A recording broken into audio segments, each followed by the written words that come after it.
খুবই বীভৎস একটি নিউজ দিচ্ছি আপনাদেরকে। সেটা হচ্ছে এখান থেকে প্রচুর মৃত মানুষের গন্ধ পাওয়া যাচ্ছে, প্রচুর মৃত মানুষের গন্ধ পাওয়া যাচ্ছে। এখানে ধারণা করা হচ্ছে যে অনেক অনেক মৃত লাশকে এখানে কবর দেওয়া হয়েছে, পুঁতে রাখা হয়েছে মাটির মধ্যে। এখন প্রচুর গন্ধ আসছে এখান থেকে, মানুষ ঘুরে ঘুরে দেখছে কোথায় কি আছে। প্রচুর এখানে গণকবর দেওয়ার শঙ্কা করা হচ্ছে। প্রচুর প্রচুর অনেক গন্ধ বেরোচ্ছে এখান থেকে। এই জায়গাটি হচ্ছে গণভবনের ভেতরের সামনের সাইড।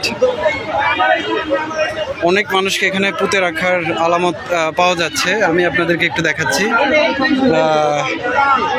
এখানে যে নতুন চিহ্ন দেখা যাচ্ছে, চিহ্ন দেখা যাচ্ছে যে এখানে গণকবরের চিহ্ন পাওয়া যাচ্ছে গণভবনের ভেতরে। প্রচুর মরা লাশের গন্ধ বেরোচ্ছে এখান থেকে। এখানে উৎসুক মানুষ দেখতে পাচ্ছে।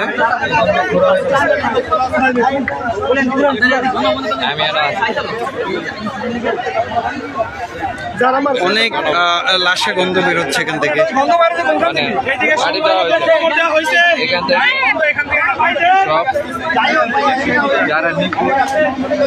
এখানে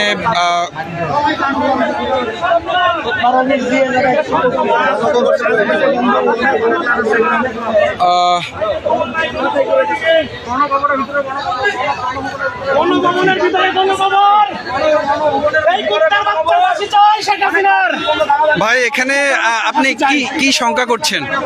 ভাই এখানে 1000 উপরে মানুষের গণকবর দেওয়া হয়েছে ভাই গণভবনে।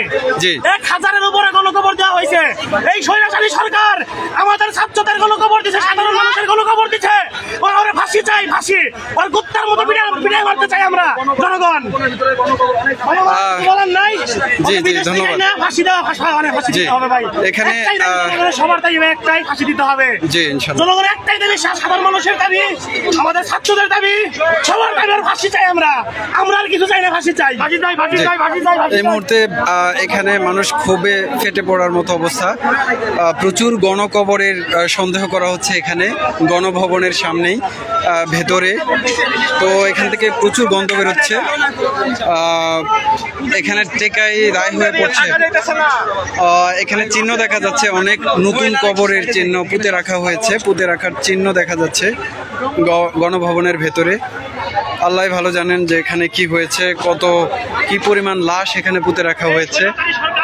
আশাবাদী সরকার আমাদের ছাত্রদের এবং সাধারণ জনগণ